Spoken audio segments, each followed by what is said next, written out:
Don't act all high and mighty over chicken feed. Even if my mother-in-law doesn't pay the mortgage, we've got plenty of money. Yeah? Well, if you're so proud of that, then stop paying it. But if you do, you'll have to leave. I have no intention of supporting a freeloader. Calling me a freeloader to my own face? I've had enough of this. Be my guest, I responded with a big smile. A month after leaving my eldest son's home, I was working in my room when I got a call from Josh. What's going on here? My name is Emma. I'm 78 years old. I lost my dear husband 10 years ago, and I've been living with my eldest son and his wife. They don't have children. Maybe because of that, they tend to buy whatever they want without checking the price. While my husband was alive, things were okay, but after he passed, their spending got out of hand and they ignored me when I cautioned them. One day, they decided to renovate the house. The house is old, and I thought it might be good to fix the plumbing, so I didn't oppose it. But then, they kept adding more and more changes, and before I knew it, they planned a full-scale renovation. They wanted separate bathrooms, kitchens, essentially making it a duplex. I didn't think all that was necessary. Since we moved in, I've never seen Ava cook in the kitchen, and I do all the cleaning, every room, toilet, and bathroom. Even with 2 kitchens, I'd still be the one making meals, and I can't imagine them cleaning the bathrooms or toilets themselves. I shared my thoughts, but AA insisted they'd handle household chores if we separated. I wondered why I go through all this trouble and expense, but once they get an idea, they don't listen. Since I also plan to live here for a long time, I didn't want to hear any regrets about what we should have or could have done, so I agreed to make it a duplex. Now I won't have to live into mother-in-law nitpicking. Living with parents is really bothersome. This will be less stressful even though I was nearby. They happily had that conversation between themselves. Finally, our 2-family home was complete. It felt spacious, especially because it was just me and my 3 children and my eldest son and his wife, who have no kids. Ava, my daughter-in-law, had claimed she'd handle housework and cooking. A week passed, and she hadn't lifted a finger. Come mealtime, they both strolled downstairs, practically demanding, "Where's the food?" She didn't bother cleaning either. While I was cleaning downstairs, she'd say, "While you're at it, clean upstairs too." During this time, Ava would be online shopping, and I could only assume more deliveries were on the way. Then Josh, my oldest son, chimed in, "Mom, I'll cover the living expenses. You handle the mortgage." The house was in Josh's name, and due to his numerous additions to the home, the mortgage was a whopping $300,000. I write for a living, but covering the mortgage would devour almost all my income. Still, I didn't protest, partly because I had some savings and also because I lived here too. I've been paying the mortgage so my eldest son and his wife, Josh and AA, could start saving a bit. But they just don't get it. All the money Josh makes goes straight to a shopping spree, not a dime saved. Josh works for a reputable company, but when I caution him about his reckless spending, he talks down to me. "Chill out, Mom. Unlike you, I actually make good money. I have more than enough." Ava, on the other hand, is a stay-at-home wife, but she leaves all the housework to me. She doesn't even bother to bring in the laundry. Just the other day, she told me it was raining and that I should bring in the laundry. She didn't lift a finger to help, just went back to her room. When dinner gets delayed, all they say is, "Isn't dinner ready yet? I'm starving," but offer no help. Honestly, it makes me wonder why we even decided to live as 2 families under one roof. I cook meals for 3 in the first-floor kitchen, and they eat it in the first-floor living room. They even use the first-floor bathroom and toilet like it's no big deal. At this rate, the second floor is merely a place for them to sleep. It's such a waste, you know? We renovated this house, and you're not using the second-floor kitchen, toilet, or bathroom. Ava, you're at home all day. How about you start cooking, cleaning, and doing the laundry? But we're family. You're always home too, mother-in-law. Can't you just do it for us as well? That's right, Mom. I'm the one paying for everything here. You don't get to complain. Sure, Josh is covering living expenses, but I'm the one paying the mortgage every month. I work from home, and I'm the one paying the mortgage. As soon as I say that, they laugh it off. You call that work? You don't make much, and the mortgage isn't even that big. You're making too big a deal out of it. After being told such things, I lost the will to argue back. One day, my eldest son and his wife returned home with arms full of bags from luxury brands. When I asked them why they bought so much, They said, "It's our anniversary today, so we splurged and bought everything we wanted. It's something we always wanted to do. You know how you see rich people in movies and TV shows going on shopping sprees for high-end goods? We got to treat ourselves and relieve stress once in a while." They laughed joyously. But the idea of grown adults past 40 going on a shopping spree for stress relief or out of some movie-inspired dream seems ridiculous to me. To me, their spending habits were outrageous, but no matter how much I warned them, they'd respond, "It's my money that I've earned, so I can spend it however I like," ignoring my advice. Despite me covering the whole mortgage, they treated me as if I were an obstacle. The thought of living with these two indefinitely was increasingly unbearable. Previously, my second son and his wife offered to live with me, but they have 2 kids in junior high school who will soon be facing exams. I didn't want to be a burden. I have a stable income and savings. Even if I need care later in life, I believed I could manage without imposing on anyone. So I started preparing to live alone. Making that decision lightened my mood. I stopped caring about what my elder son and his wife said. One day, as I was considering going out to buy appliances for my new home, I heard a crash in the kitchen. I rushed over to find Ava standing there, in charge of a broken teacup shattered at her feet. "I accidentally dropped the cup while making tea, mother-in-law. Please clean this up," she commanded, as if I were her maid. "If you broke it, you should be the one to clean it up." When I said that, Josh booted in from the side. "Mom surely does the housework, so don't make a fuss over something so trivial. You're able to live here because of the money I bring in, you know." Ava nodded in agreement. But that should be my line. I pay the mortgage and do all the household chores, allowing them to shop recklessly. Didn't I tell you before? I'm the one paying the mortgage. Oh, please, don't brag about that chicken feed. Josh works at a prestigious company. Even if you stopped paying, we have plenty of money, Ava sneered. Yeah, if you're so great, try stopping the payments. But if you do, you'll have to move out. I have no intention of supporting someone useless, Josh added. Useless, he says to his own mother. That was the last straw. I can't take it anymore. Sure thing, I said with a wide smile. The feeling of floating on a cloud came over me. When they finally asked me to move out, time to take action. I stopped paying the mortgage as they asked, packed up my belongings within a week, and moved into an apartment I had rented. As I was leaving, Josh said, Look, I'll forgive you if Mom apologizes. Why should I have to apologize? No thanks. I'd rather not.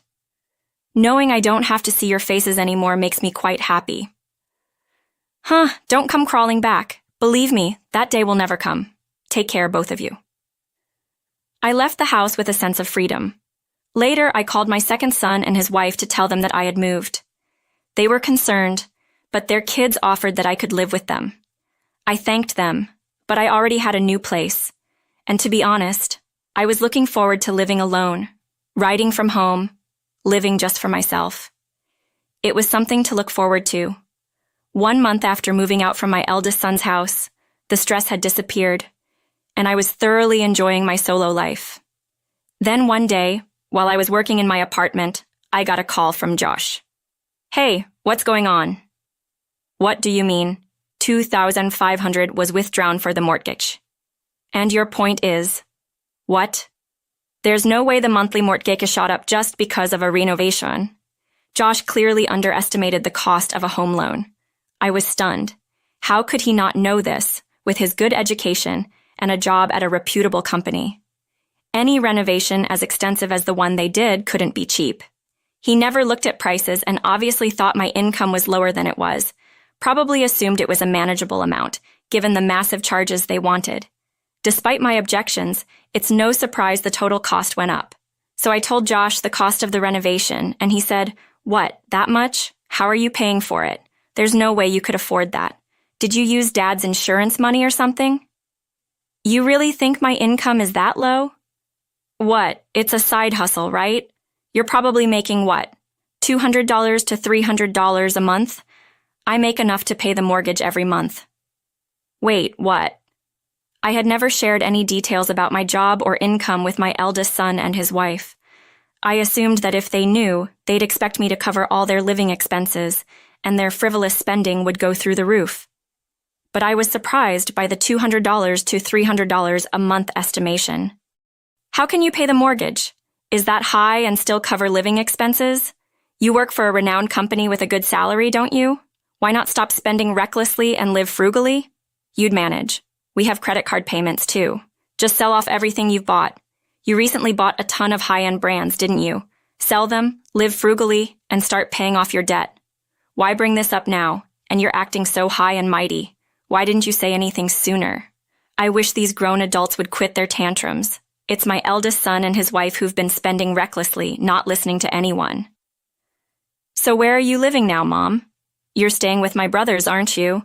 No, actually, I've rented an apartment and I'm living there by myself. You've prepared for this all along, haven't you? You knew we'd end up like this. You're the ones who said move out. You also said stop paying the mortgage. Now you're blaming me. At a loss for words. Josh finally said, let's live together again. After finally getting to live alone and relax. There's no way I'd move back in with you guys, especially if it means I'd have to cover the mortgage and do all the housework again. No, thank you. Josh didn't have a response when I laid it all out like that. A few weeks later this time, a call came in from Ava, my mother-in-law. Please come back home. The house feels so empty with just Josh and me. We really miss you.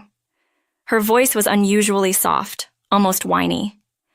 I thought, why not just be honest instead of trying to manipulate me with such an obvious lie? Did Josh tell you about my job situation and how I'm not responsible for the house loan anymore? I have no plans to come back.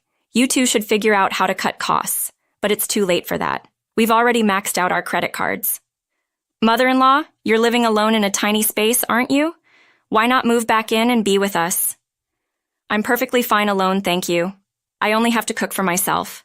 I don't have to put up with complaints and I'm living freely. If I moved back, I'd have to do chores and cooking for all three of us again, and let's not forget I'd probably end up paying the house loan. I'll do the chores. We'll manage our part. You said the same thing before we renovated the house. I won't fall for that again. I ended the call right there. Even after that, my eldest son and his wife kept calling, but my stance was firm. I had no intention of going back. If I did, the same issues would just repeat. They were already eyeing my income and planning to use my money. Months passed and Josh called with an increasingly desperate tone. If you don't come back, we'll have to sell the renovated house. To which I thought, well, go ahead and sell it then. That renovated house no longer contained any memories of my late husband. After I said, do as you wish, they eventually had to list the house because their debt kept piling up. I got an earful for not coming back, as if it was all my fault. However, they couldn't sell the house at their desired price. They had to significantly lower it to finally find a buyer.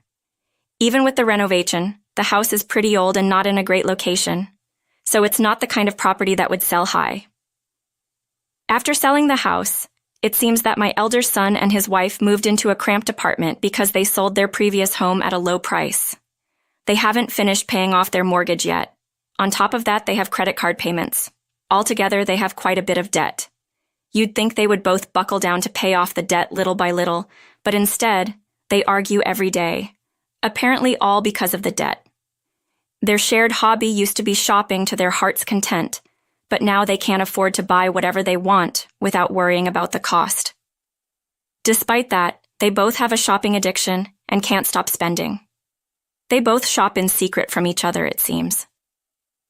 While each is okay with their own shopping spree, they fight if the other one goes shopping.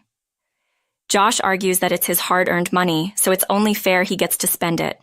Ava counters by saying that money is not just Josh's. They're a married couple, after all. Both are pushing for their own selfish needs.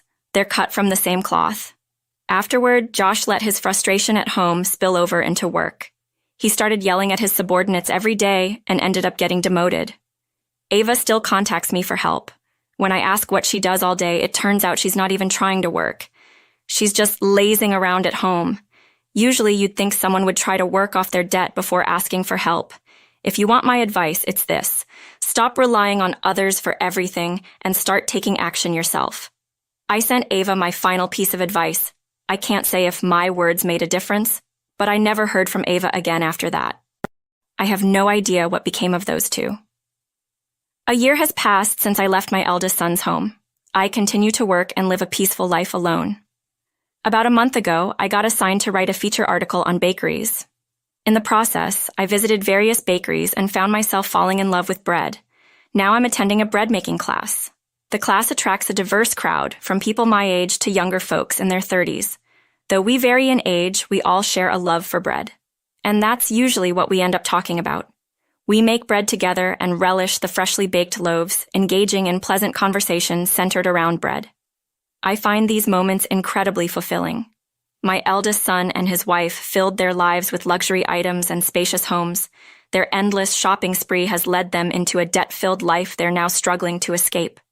Until they find something other than material possessions to fill their hearts, they'll never pay off their debts or break free from their current situation.